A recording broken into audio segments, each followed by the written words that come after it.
नमस्कार, हमारे YouTube channel Kaushik classes में आपका स्वागत है। आज हम कक्षा 10वीं का अध्याय 12 लेकर आए हैं, जिसका नाम है ईदगाह, जिसे मुंशी प्रेमचंद जी ने लिखा है। तो पहले हम लेखक परिचय पढ़ेंगे, उसके बाद हम पाठ का सारांश समझेंगे। तो चलिए हम शुरू करते हैं।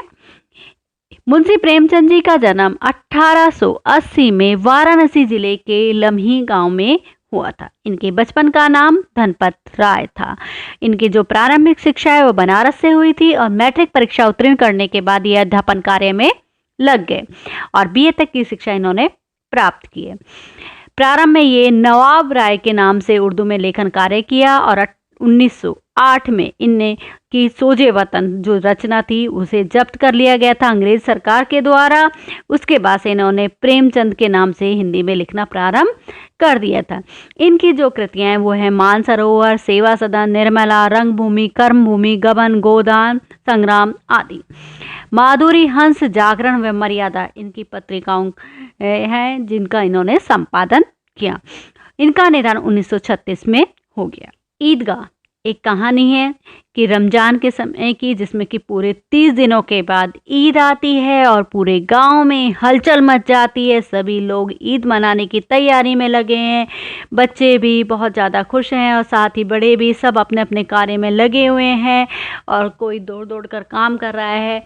कोई पड़ोस के घर से सुई धागा लेकर आ रहा है, तो कोई तेल डालने के लिए तेली के घर भाग रहा है, कोई गाय भैंस को पानी पिला रहा है। इस तरह के सभी काम में लगे हुए हैं, क्योंकि उनका मानना है कि 3 कोस तक पैदल का रास्ता है और बहुत सारे लोगों से मिलेंगे तो दोपहर से पहले लौटना असंभव हो जाएगा।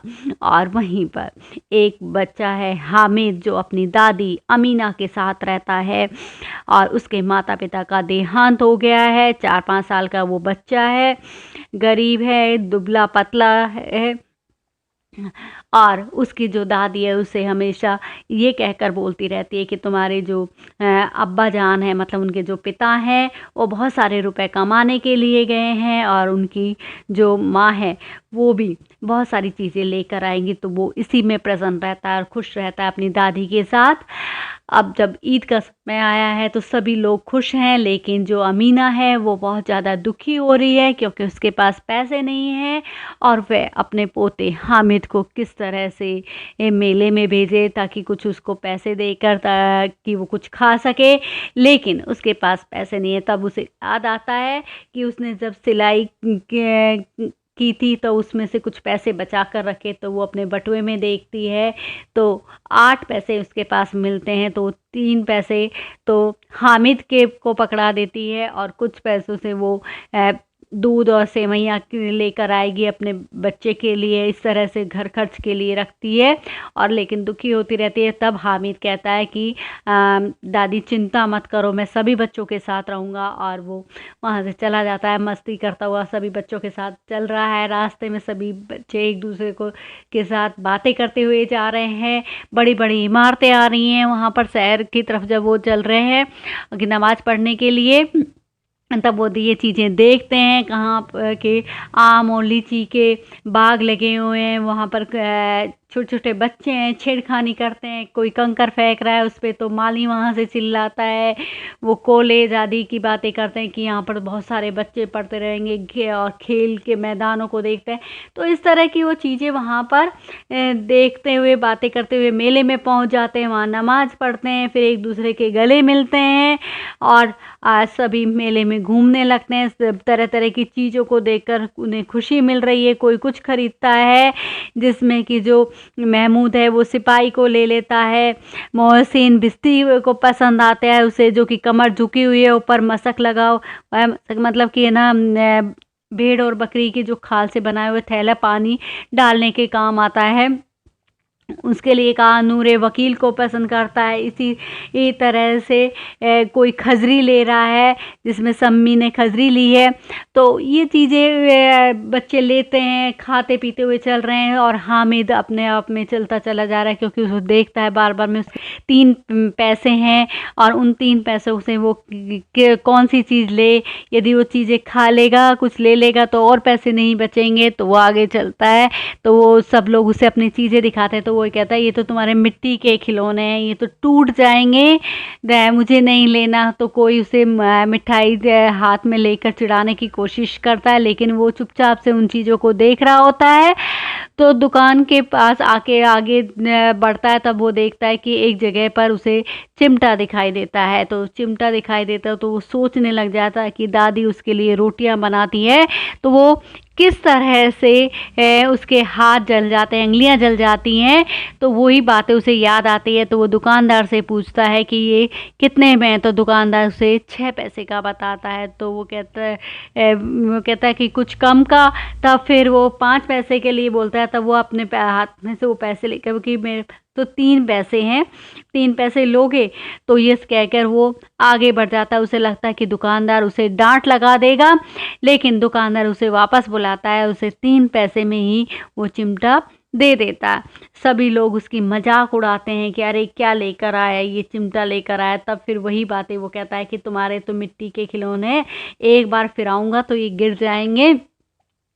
अम्मी से कहता है कि तुम्हारी खजरी में के पेट में वो डालूंगा तो फट जाएगी। इस तरह की बातें करते हैं तो सब लोग डर जाते हैं वाकई में, और सभी सोचते हैं कि अगर हम घर जाएंगे तो है ना, हमारी जो अम्मा बाबा हैं वो हमसे कहेंगे कि ये क्या मिट्टी के खिलौने उठा लेके आए। तो उसी पर वो दुखी होते हैं। उधर महमूद भी ये सोच रहा होता है कि उसकी अम्मी उससे नाराज़ हो जाएगी। तो उसमें वो हामिद की पक्ष में हो जाता है और उसे भूख लग रही होती है। तो वो उसके जो पिता हैं उसे केले खिलाते हैं। तो वो और किसी को साझा नहीं करता, सिर्फ हामिद को साझी बनाता है, उसे खिलाता है।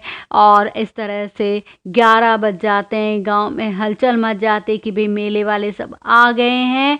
और जो मोहसिन की छोटी बहन है वो दौड़कर उसके पास जाती है, अपने भाई के पास।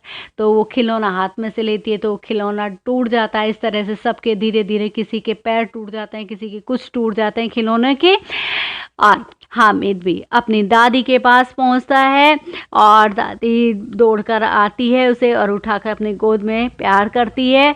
और तभी वो क्या करता है, हामिद हाथ से चिमटा लेकर उसे वहीं पर अपनी दादी को दिखाता है। तो दादी पूछती है कि ये कितने का लिया है, तो वो कहता है कि 3 पैसे का। तो जहाँ दादी अपनी सीने को पीट लेते कि दे, मेरा जो बच्चा है बिल्कुल ही नासमझ है और दोपहर से कुछ उसने खाया पिया नहीं है और ये चिमटा लेकर आ गए। और मैंने पैसे दिए थे तो उसका कुछ खा तो लेता, ये लोहे का चिमटा क्यों उठा कर लेकर आया। तब हामिद धीरे से प्यारे से स्वर में वो कहता है कि तुम्हारी उंगलियां तवे से जल जाती थी, इसलिए मैं इसको लेकर आया। तो वहीं पर बूढ़ी दादी का जो क्रोध है, गुस्सा है, वो प्यार में बदल जाता है। वह उसे प्यार करने लग जाती है और अपने सीने से लगा लेती कि ये छोटा सा बच्चा किस तरह से कुछ खाता नहीं है, कुछ पिया नहीं इसने। वहाँ पर सभी दोस्तों के साथ उन चीज़ों को देखता रहा और सिर्फ मेरी ही वहाँ पर चिंता की और मेरे लिए चिमटा उठाकर लेकर आ गया।